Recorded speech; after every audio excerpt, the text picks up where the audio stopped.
Je vais parler également de la mécanisation. L'agriculture actuellement en Afrique, c'est l'agriculture pour manger à la maison. La mécanisation de notre agriculture à quel niveau? L'État doit se pencher sur ça. L'État doit financer les projets dans les écoles comme les polytechniques, les instituts universitaires de technologie, l'INSAI et tout ça. L'État doit investir dans la recherche. Il y a un ministère de la recherche scientifique et technique dans les pays africains.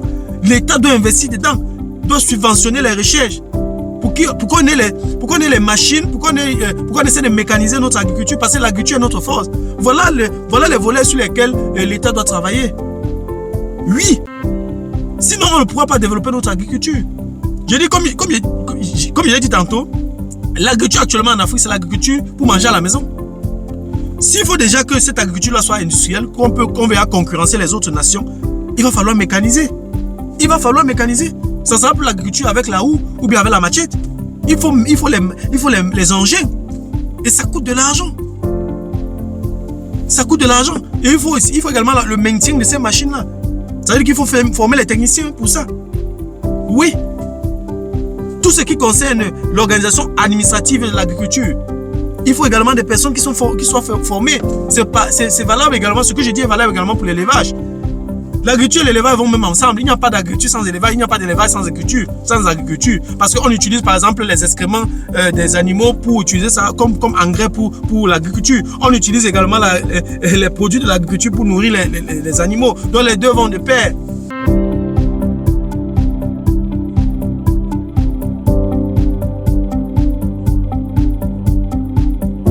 Salut à toi et merci encore une fois de plus d'avoir cliqué sur ma vidéo. C'est ta première fois de passer par ici. Je m'appelle Fabrice Zopov. Je suis ingénieur en génie mécanique et en même temps investisseur immobilier depuis plusieurs années déjà. Dans cette chaîne, je parle de deux thèmes. Je parle d'intelligence financière et je parle d'investissement immobilier. Voilà, si ces deux thématiques t'intéressent, abonne-toi tout simplement à cette chaîne pour ne manquer aucune vidéo. Et si en plus de ça, tu actives la cloche de notification, alors tu recevras de manière automatique une notification lorsqu'une nouvelle vidéo sera publiée. Voilà, si en ce temps tu as des questions, des remarques, des suggestions, des critiques ou alors des propositions d'amélioration, n'hésite pas de m'écrire en commentaire. Un like me ferait énormément plaisir. Voilà, si tu as besoin de mon expertise, tu peux me contacter à tout moment via les coordonnées qui s'affichent à l'écran. Tu peux également me recommander auprès de tes proches pour leur permettre de profiter également de mes connaissances. Quand je parle de connaissances ici, je parle d'accompagnement dans l'investissement immobilier, je parle d'accompagnement dans la fiscalité immobilière, je parle de formation immobilière qui peut être en présentiel, qui peut être virtuelle. Si tu aimerais mettre de l'ordre dans tes finances, tu peux également me contacter. Si tu as des proches qui aimeraient investir dans l'immobilier en Allemagne, qui vivent en Allemagne ou pas, tu peux également me mettre en contact avec eux. Voilà, dans la vidéo d'aujourd'hui, je vais parler de l'agriculture. Je vais parler de l'agriculture en Afrique et plus précisément au Cameroun. Beaucoup de personnes se lancent dans l'agriculture comme ça, parce qu'ils ont vu quelqu'un se lancer dans l'agriculture, peut-être parce qu'ils ont été orientés par certains gourous des réseaux sociaux, parce qu'ils ont peut-être lu quelque part, on leur a dit quelque part que l'agriculture serait rentable. Voilà, tu n'as que besoin peut-être d'utiliser une petite portion de haricots comme ça pour avoir un champ de haricots et tout. Bref, ils n'ont donné que le côté positif de l'agriculture sans toutefois entrer en profondeur. Aujourd'hui, donc, je vais aborder la thématique sur l'agriculture. On va aller en profondeur et on va tenir compte de certains éléments. En fait, mon objectif ici n'est pas de te décourager, de te lancer dans l'agriculture, mais de savoir qu'en te lançant dans l'agriculture, il y a beaucoup de choses sur lesquelles tu dois t'appuyer. Il y a beaucoup de choses sur lesquelles, n'est-ce pas, voilà, tu devrais y travailler. Sinon, c'est la faillite. Tu vas verser ton argent, tu vas investir ton argent et puis il n'y aura jamais de retour sur investissement. Voilà, si tu veux en savoir plus, reste scotché la suite juste après le générique.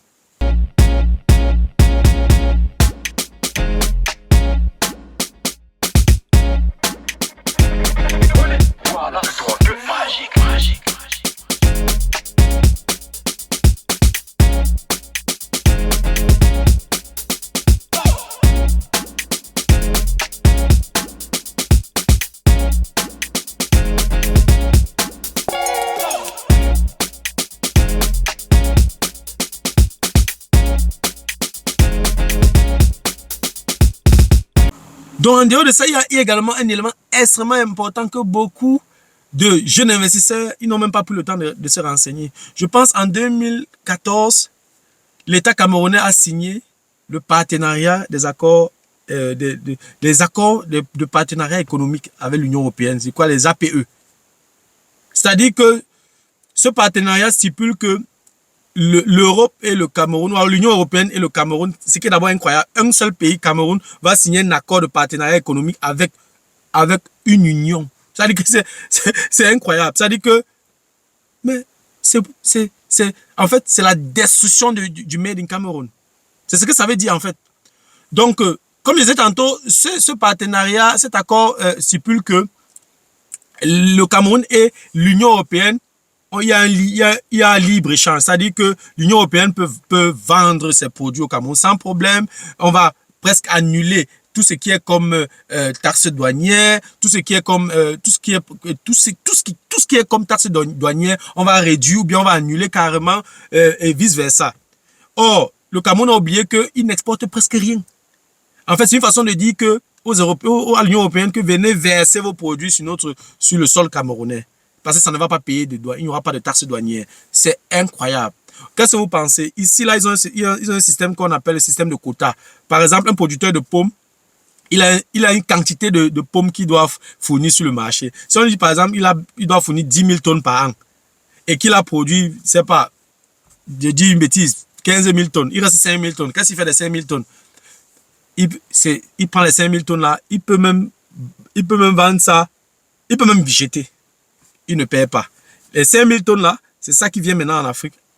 Remplir l'Afrique parce qu'il ne va pas payer il va pas payer les impôts, il ne va pas payer la taxe douanière de ces pommes là.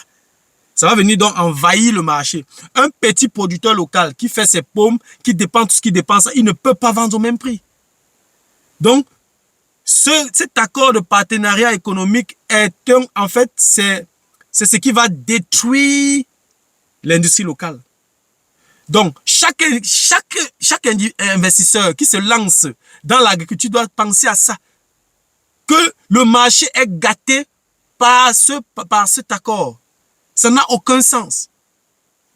Je peux encore comprendre, le monde est devenu un petit village, mais il faut mettre les taxes douanières pour que la concurrence soit loyale, pour que la concurrence soit fair. Sinon, tous les producteurs locaux sont morts dans l'œuf. C'est-à-dire qu'ils ne peuvent pas s'en sortir. Tu vas voir, tu vas aller produire tes pommes. Moi, j'ai même difficulté. J'avais les difficultés à vendre mes pommes. Parce qu'à côté de moi, il y avait quelqu'un qui importait ses pommes. Je vendais le seau de 5 litres, c'est pas, c'était à 1000 francs, c'était 700. Lui, il venait liquider ça à 300. À la moitié du prix, pas loin de mon local. Quand c'est comme ça, tu meurs. Tu ne peux pas t'en sortir. Tu ne peux pas t'en sortir. Pendant qu'il finit avec ses 2 camions en moins de 3 jours, toi, tu vas faire, avec tes 2 camions, tu vas faire peut-être 2 mois sur ça. Le vol, ça va pourrir. Tu as les charges, tu as les employés à payer, tu as les locaux à payer, tu paies la location, tu paies les impôts, tout ça. Donc, ça tue complètement la concurrence. Et ça, c'est un exemple des pommes, parce que c'est un secteur que j'ai eu à faire pendant longtemps et tout. Et les autres secteurs, c'est dangereux. C'est dangereux. Mais beaucoup d'agriculteurs, je veux dire beaucoup d'investisseurs ou alors beaucoup de charlatans sur les réseaux sociaux ne vont jamais parler de ça. Ils ne vont jamais parler de ça. Or, c'est un élément hyper important. Hyper important. Donc, ce que moi, en fait, ce que je pense, ou alors ce qui devrait normalement être fait, c'est que oui, libre-échange, je suis d'accord, mais en régulant un peu. Que les taxes douanières là restent. Qu'on n'exonore pas complètement. Pour permettre, pour que le jeu soit fair, pour que la concurrence soit fair sur le sol camerounais. Et ça va permettre de promouvoir, ou alors c'est un peu comme une promotion du Made in Cameroun. Comment quelqu'un qui produit au Cameroun, qui fait l'agriculture au Cameroun, va faire concurrence avec quelqu'un qui importe ses produits presque gratuitement? Oui, ça n'a pas de sens. Les États africains doivent donc travailler dans ce sens. Accord de partenariat économique, je suis d'accord, mais il faut revoir ça. Il faut revoir les clauses de cet accord. Ça ne peut pas marcher, ça va détruire carrément l'industrie locale. Et c'est valable dans tous les domaines. Puisque l'agriculture est le socle du développement des pays africains. Il faut le dire. Le pays africain, dans la zone tropicale, qui ne s'appuie pas sur son agriculture, va rester pauvre. Parce que c'est sa force. C'est sa force.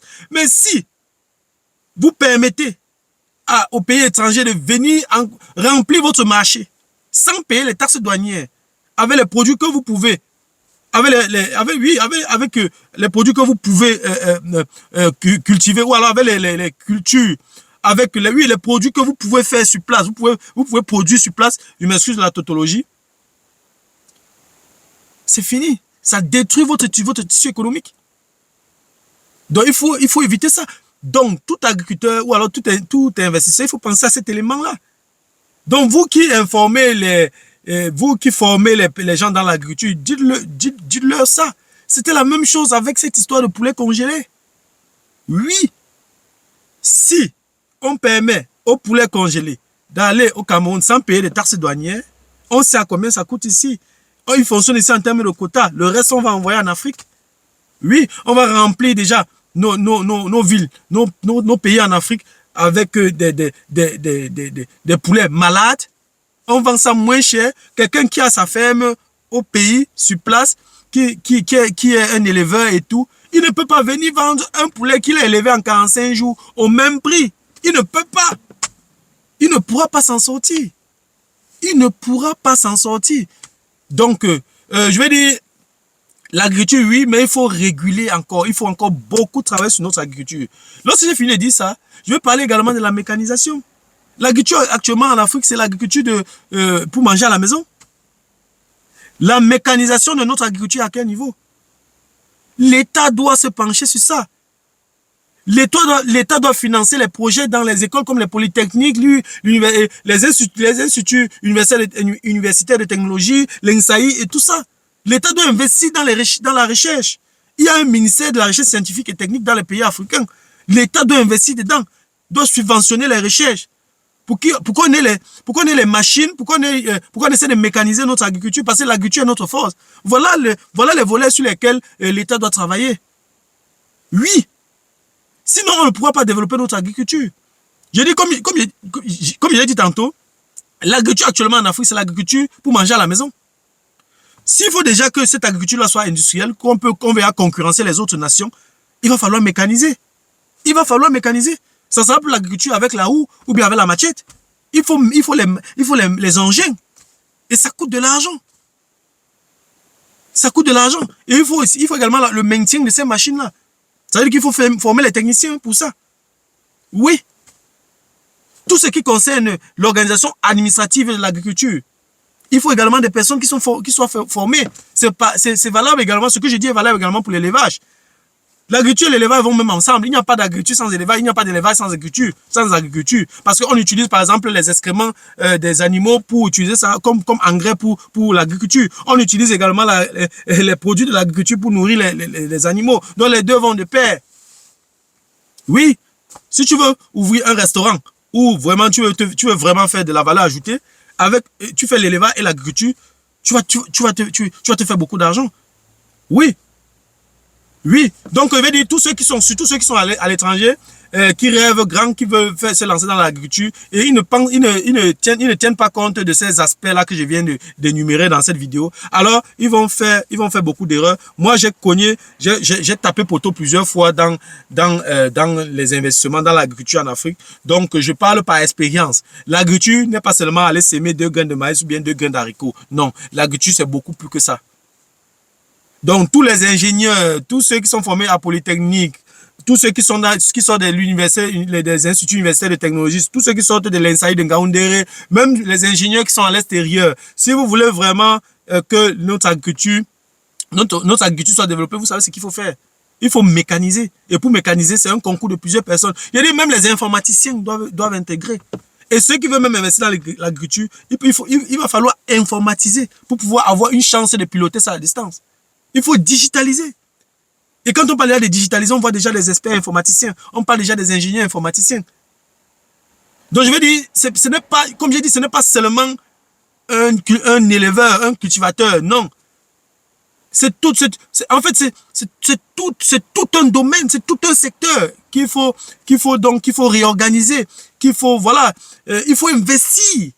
Puisque c'est la base, c'est le socle du développement de tous les pays en zone tropicale.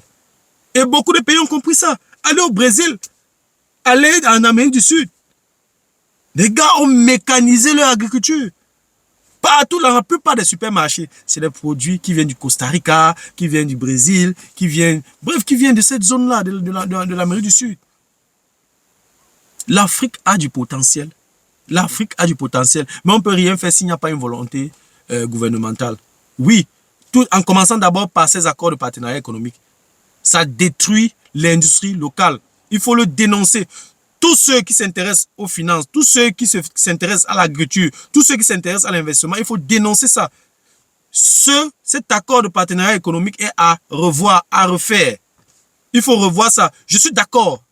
Je suis d'accord avec ce partenariat, cet accord, mais il faut revoir, redéfinir surtout toutes ces exonérations des produits qui entrent gratuitement. Ça n'a pas de sens. Ça n'a pas de sens. Ça détruit le Made in Africa, ça détruit le Made in Cameroun. Made in Cameroun, ça fait la fierté du Cameroun. Made in Africa, ça fait la fierté de l'Afrique.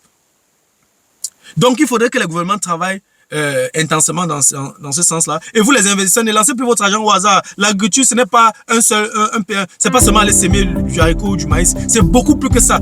Et si tu veux vraiment te lancer dans l'agriculture, il faut tenir compte de tous ces aspects que je viens de souligner dans cette vidéo. Voilà, c'est tout pour la vidéo d'aujourd'hui. J'espère que la vidéo n'était pas trop longue. J'espère que la vidéo a été à la hauteur de tes attentes. J'espère que la vidéo t'a plu. Si la vidéo t'a plu, je te prie de la partager au maximum. Et si les contenus de cette chaîne t'intéressent, abonne-toi tout simplement à cette chaîne pour ne manquer aucune vidéo. Et si en plus de ça, tu actives la cloche de notification, alors tu recevras de manière automatique une notification lorsqu'une nouvelle vidéo sera publiée. Voilà, si entre-temps tu as des questions, des remarques, des suggestions, des critiques ou alors des propositions d'amélioration, n'hésite pas de m'écrire en commentaire. Un like me ferait énormément plaisir. Voilà, si tu as besoin de mon expertise, tu peux me contacter à tout moment via les coordonnées qui s'affichent à l'écran. Tu peux également me recommander auprès de tes prochains pour leur permettre de profiter également de mes connaissances. Merci encore pour ta disponibilité. Merci pour ton attention. C'était Fabrice Zopop de Imo Génie. On se dit donc au revoir et à la prochaine. Ciao.